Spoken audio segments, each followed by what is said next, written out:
श्रावण महिना म्हटला की सणांची रेलचेल सुरू होते. बराच पदार्थ आपण बनवून पाहतो, नैवेद्यासाठी सुद्धा आपल्याला बनवायचे असतात. मग अशा वेळेस खाव्याच्या सजुऱ्या, सांजोऱ्या, साटोऱ्या, साटोरी किंवा सजुऱ्या अशा कुठल्याही शब्दाने तुम्ही याला बोलू शकता. प्रत्येक भागानुसार वेगवेगळं नाव दिलेलं आहे आणि बनवायची पद्धत पण थोड्याफार फरकाने वेगळी असू शकते. आज आपण खाव्याच्या सजुऱ्या म्हणजेच सांजोऱ्या पण बनवतोय. आज मी माझी पद्धत तुमच्यासोबत शेअर करते. अतिशय सोपी पद्धत आहे. अगदी सोप्या पद्धतीने तुमच्या समोर मांडली देखील आहे. त्यामुळे हा व्हिडिओ शेवटपर्यंत जरूर पहा. तुमच्या पहिल्या प्रयत्नामध्येच या सजोऱ्या अगदी परफेक्ट बनतील याची गॅरंटी आहे. सुरुवात करूयात. इथे मी घेतलेला आहे 1 कप भरून बारीक रवा. कपाऐवजी एखाद्या वाटीचा अंदाज तुम्ही ठेवू शकता, म्हणजे परफेक्ट असा अंदाज येईल. त्याच कपाने मी इथे 1 कप भरून मैदा घेतलाय. मैदाऐवजी तुम्ही इथे गव्हाचं पीठ सुद्धा वापरलं तरी सुद्धा चालेल. अगदी चवीपुरतं मी मीठ घेतलंय. रवा आणि मैदा घातलेलं मीठ व्यवस्थित आपल्याला मिक्स करून घ्यायचंय. आता हे सगळं साहित्य मिसळून झालं की यामध्ये आपल्याला तूप घालायचंय. तर तूप इथे तुम्ही गरम नाही करून घातलं, थोडंसं वितळून घ्यायचं. पोह्याचे 4 चमचे भरून इथे मी तूप घेतलंय.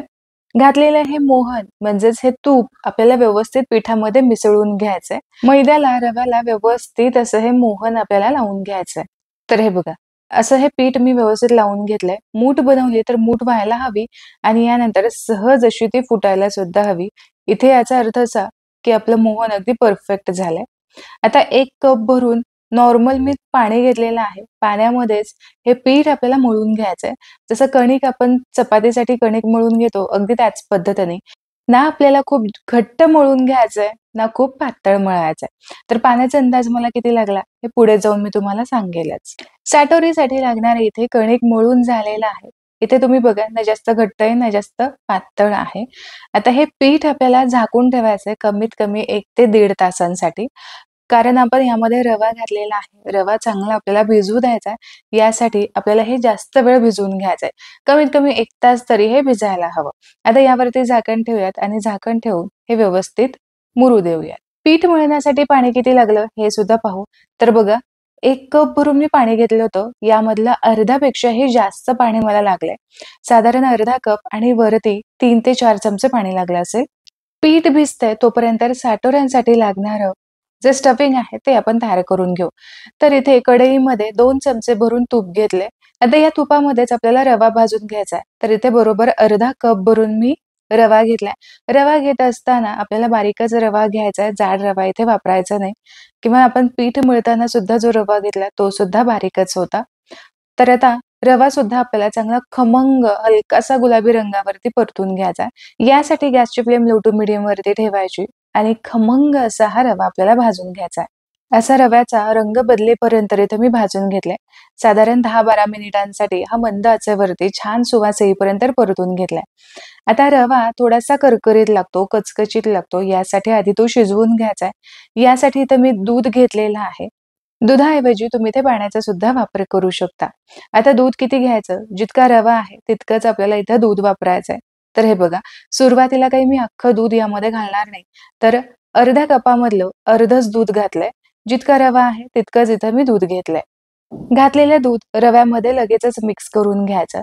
रवा, दूध असो, पाणी असो, लगेचच तो शोषून घेतो. यासाठी लगेचच हा मिक्स करून घ्यायचा. उरलेलं जे दूध आहे ते सुद्धा लगेचच यामध्ये मी घालून घेते. आता घातलेलं हे दूध सुद्धा पुन्हा लगेचच यामध्ये मिक्स करून घ्यायचंय. यापेक्षा जास्त दूध आपल्याला यामध्ये घालायचं नाही. म्हणजे जितका रवा आहे, अर्धा कप रवा घेतला होता, तर अर्धा कपच आपल्याला यामध्ये पाणी किंवा दूध घालायचंय. आपल्याला खूप सैलसर किंवा ओलसर असा रवा अजिबात बनवायचा नाहीये. तो कोरडाच असायला हवा. कोरडा शिरा आपण जसा बनवतो थोडासा असा ड्राय असतो तो, त्याच पद्धतीने आपल्याला बनवायचा आहे. रसरशीत असा हा ठेवायचा नाही. तर यासाठी घातलेलं दूध लगेचच मी मिक्स केलं. गॅसची फ्लेम संपूर्णपणे लो केली. आता यामध्ये ज्या गुठळ्या तयार झालेल्या आहेत, त्या चांगल्या आपल्याला मोडून घ्यायच्यात. आता इथे बघा, रवा अगदी मोकळा दिसतोय. असाच मोकळा आपल्याला रवा हवा आहे. आता यावरती पुन्हा झाकण ठेवूयात आणि झाकण ठेवून चांगली वाफ देऊयात. म्हणजे काय होईल, रवा अजिबातच कच्चा राहणार नाही. व्यवस्थित तो वाफवला जाईल आणि शिजला सुद्धा जाईल. फक्त मिनिटभरासाठी यावरती मी झाकण ठेवलं होतं आणि आता तुम्ही याचं टेक्स्चर बघू शकता. रवा सुरुवातीपेक्षा जास्त असा दाणेदार मला वाटतोय, फुलल्यासारखा वाटतोय. व्यवस्थित हा वाफवला गेलेला आहे. आता हे बघा, इथे मी बरोबर 1 कप भरून खवा घेतलेला आहे.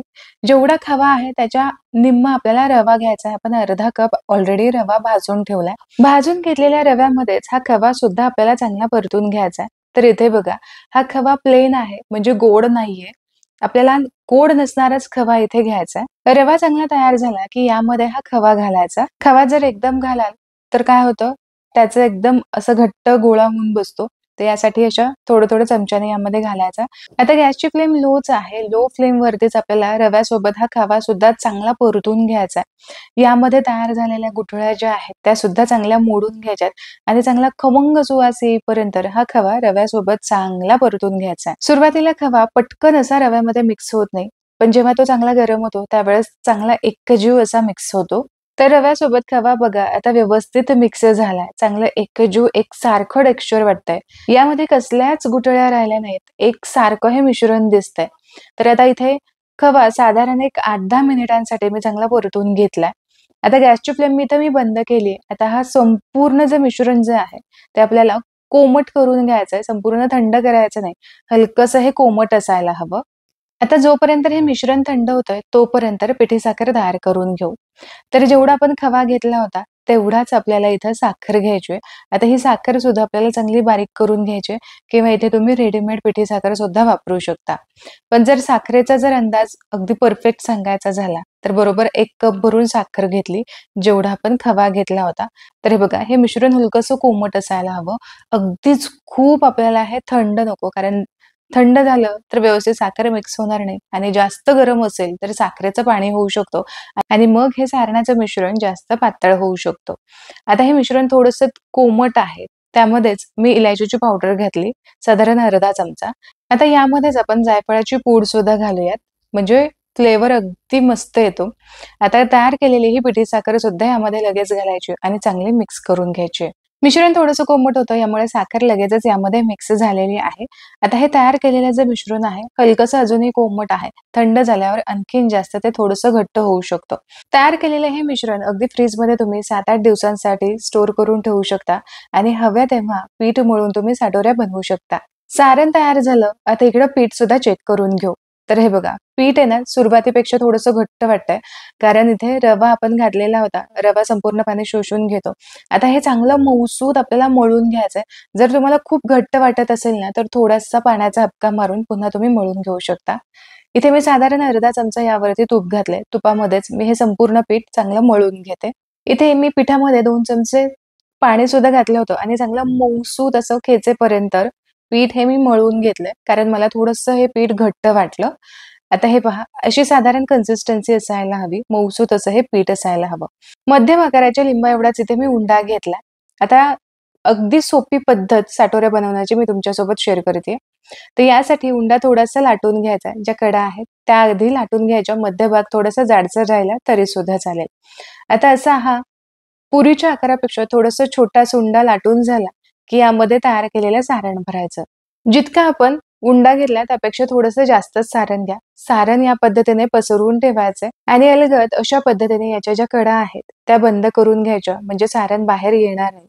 तिथे तुम्ही बघू शकता किंवा नेहमीच्या पद्धतीने जशी वाटी आपण तयार करतो पुरणाच्या पोळीसाठी, त्या पद्धतीने सुद्धा करू शकता. पण ही अतिशय सोपी पद्धत आहे. यामुळे काय होतं, सारण एकसारखं कडेपर्यंत पसरलं जातं आणि याचबरोबर पारी अजिबात फुटली जात नाही. सारण आतमधली बाहेर अजिबात येत नाही. साटोऱ्या लाटून घेण्यासाठी इथे मी तांदळाचं पीठ घेतलंय. थोडंसं अगदी कमीत कमी आपल्याला पिठाचा वापर करायचा आहे. थोडंसं दाब देऊन जे सारण आहे आतमधलं ते व्यवस्थित कडेपर्यंत पसरवून घेतलं. आता साटोरी अगदी हलक्या हाताने आपल्याला लाटून घ्यायची आहे. साटोऱ्या खूप पातळ लाटल्या जात नाहीत किंवा अगदीच जाड त्या ठेवल्या जात नाहीत. तर यासाठी काय करायचं, आपण जशी पुरणपोळी थोडीशी जाडसर ठेवतो अगदी त्याच पद्धतीची ठेवायची. साधारण आतमधलं जे सारण आहे ते असं वरती दिसायला हवं. तुम्ही इथे बघा, व्यवस्थित कडेपर्यंत हे सारण पसरून झालंय आणि साटोरी कुठेही फुटलेली नाहीये. अगदी परफेक्ट आपलं वरचं कणिक सुद्धा झालं होतं आणि सारणाची कन्सिस्टन्सी आहे ती व्यवस्थित जुळून आली, की अजिबात साटोरी फुटली जात नाही. तर हे बघा, अगदी गोल आकारामध्ये हाता एवढीच ही साटोरी मी लाटून घेतलीये. यावरती एक्स्ट्राची जी तांदळाची पिठी आहे ती काढून घ्यायची. तर हे बघा, हाताच्या आकारा एवढी अशी साटोरी मी लाटून घेतली. आता ही आपण भाजून घेऊयात. तवा इथे मी गरम करण्यासाठी ठेवलाय. यावरती अर्धा चमचा मी तूप घातलंय. साटोऱ्या तुपामध्ये छान अशा भाजल्या जातात आणि खमंग सुद्धा लागतात. पण तुम्हाला आवडत असेल तर तुम्ही तेलामध्ये सुद्धा ह्या भाजून घेऊ शकता. तूप मी चांगलं तव्यावरती पसरून घेतलं. हलकसं तूप गरम झालं की साटोरी अलगद या तुपावरती ठेवायची आणि चांगली ही गोल आकार फिरवून आपल्याला भाजून घ्यायची. या साटोऱ्या मीडियम फ्लेमवरतीच भाजून घ्यायच्या म्हणजे अगदी खरपूस भाजल्या जातात. आतमधलं सारण सुद्धा अगदी एकसारखं कडेपर्यंत पसरलंय. त्यामुळे अगदी व्यवस्थित या भाजल्या जातात. आता साटोरी वरच्या बाजूने थोडीशी भाजली गेली, की मग वरती अगदी अर्धा चमचाच आपल्याला तूप घालायचं. पलटी करून दुसऱ्या साइडने सुद्धा चांगली भाजून घ्यायची. तर इथे तुम्ही बघू शकता व्यवस्थित अशी या साइडनी तर भाजलेलीच आहे. खालच्या साइडने सुद्धा परफेक्ट अशी भाजून घेऊ. साटोऱ्या मध्यम आचेवरती आपण भाजत आहोत आणि चांगल्या त्या खरपूस भाजून घ्यायच्यात. यासाठी थोडासा आपल्याला वेळ लागतो. या पद्धतीने हलकसं दाब देत आपल्याला या साटोऱ्या चांगल्या भाजून घ्यायच्यात. म्हणजे अगदी 8 ते 10 दिवस चांगल्या व्यवस्थित टिकल्या जातात. दाब देऊन खरपूस अशी साटोरी मी भाजून घेतलेली आहे. कडेपर्यंत अगदी परफेक्ट भाजली गेली. काढून घेऊयात. तर याच पद्धतीने सगळ्या साटोऱ्या इथे मी तयार करून घेतलेल्या आहेत. तयार केलेल्या मिश्रणामध्ये हाताएवढ्या साधारण 17 ते 18 साटोऱ्या तयार होतात आणि अगदी 8 ते 10 दिवस फ्रीजशिवाय सुद्धा चांगल्या टिकल्या जातात. प्रत्येक भागामध्ये साटोऱ्या बनवण्याची पद्धत थोड्याफार फरकाने वेगळी असू शकते. जसं थोड्याफार फरकाने ह्याचं नाव सुद्धा वेगळंच असतं. तर आशा करते आजची ही रेसिपी तुम्हाला आवडली असेल आणि आवडली असेल तर कमेंटमध्ये नक्की कळवा. तुमच्या मित्रपरिवारामध्ये नक्की शेअर करा. इथे एक साटोरी तुम्हाला तोडून सुद्धा दाखवते. तर हे बघा मस्त खुसखुशीत अशा या साटोऱ्या तयार होतात. यामधलं सारण तुम्ही बघा अगदी कडेपर्यंत व्यवस्थित पसरलंय. हवं असेल तर जास्त सारण घालून सुद्धा तुम्ही बनवू शकता. पुन्हा भेटूया अशाच एका खमंग रेसिपी सोबत. तोपर्यंत स्वस्त राहा आणि मस्त मस्त खात राहा.